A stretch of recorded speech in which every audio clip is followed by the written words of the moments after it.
ITI dictation 100 शब्द प्रति minute start. अध्यक्ष महोदय, शिक्षा के माध्यम के संबंध में इस सदन में कई सदस्यों ने अपने विचार रखे हैं।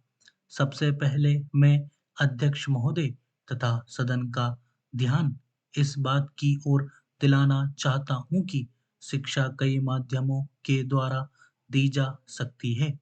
जितनी विचारधाराएं शिक्षा के माध्यम में हैं, चाहे प्रकृति का सौंदर्य हो, चाहे ललित कला हो, चाहे खेल कूद हो, चाहे श्रम हो और चाहे भाषा हो, उन सभी माध्यमों का इस्तेमाल करके हम अपने विद्यार्थियों को ऐसी शिक्षा प्रदान करनी चाहिए जिससे उनके व्यक्तित्व का चहुमुखी विकास हो सके।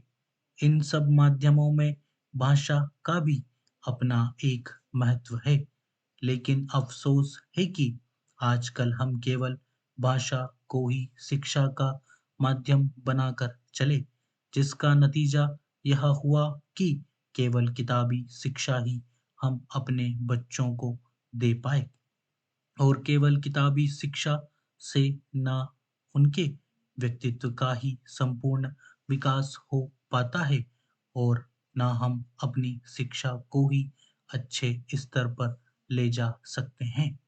इसीलिए मैं निवेदन करना चाहता हूँ कि भाषा के अलावा अन्य जितने माध्यम शिक्षा के हैं, उन सब माध्यमों को हमारी शिक्षा प्रणाली में उचित स्थान दिया जाना चाहिए। जहाँ तक भाषा का प्रश्न है, दुनिया के शिक्षा शास्त्री और हमारे कमीशन में जो शिक्षा शास्त्री थे, उनकी यही राय थी कि शिक्षा का माध्यम अगर कोई भाषा हो सकती है, तो वह मातृभाषा हो सकती है। मातृभाषा के अतिरिक्त अगर अन्य किसी भाषा में शिक्षा दी जाती है, तो वह शिक्षा अच्छी नहीं कही जा सकती। उसमें बच्चों की शक्ति की बहुत हानि होती है।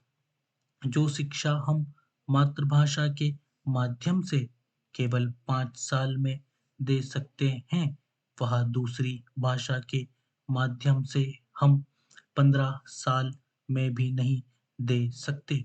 यदि बच्चे को मातृभाषा नहीं है, तो उस भाषा में शिक्षा प्राप्त करने के लिए बच्चे को बहुत अधिक अतिरिक्त मेहनत करनी पड़ेगी तथा अधिक समय भी देना पड़ेगा। जबकि मातृभाषा के माध्यम से वह बहुत कम समय में और बहुत कम मेहनत से शिक्षा प्राप्त कर सकता है। इसीलिए आज जो लोग कहते हैं कि शिक्षा का माध्यम अंग्रेजी रखा जाए, वह देश की शिक्षा के बहुत बड़े दुश्मन हैं। क्योंकि मातृभाषा को छोड़कर अगर अंग्रेजी में शिक्षा दी जाती है, तो शिक्षा का कभी भी विकास नहीं हो सकता। यदि हम चाहते हैं कि देश के करोड़ों बच्चों को देश के कोने-कोने में शिक्षा दी जाए, तो केवल मातृभाषा को शिक्षा का माध्यम बनाना होगा। हमारे कुछ दक्षिण के भाई हिंदी से नाराज हैं, लेकिन अंग्रेजी से उनका मोह हमारी समझ में नहीं आता। अंग्रेजी से मोह केवल कुछ लोगों को ही है। सारे दक्षिण भारत के लोगों को अंग्रेजी से मोह नहीं है। अंग्रेजी से मोह केवल उन्हीं लोगों को है जिन्होंने बहुत पहले अंग्रेजी की शिक्षा प्राप्त की थी और जो आज हमारी सरकारी सेवाओं में ऊंचे पदों पर हैं। स्टॉप।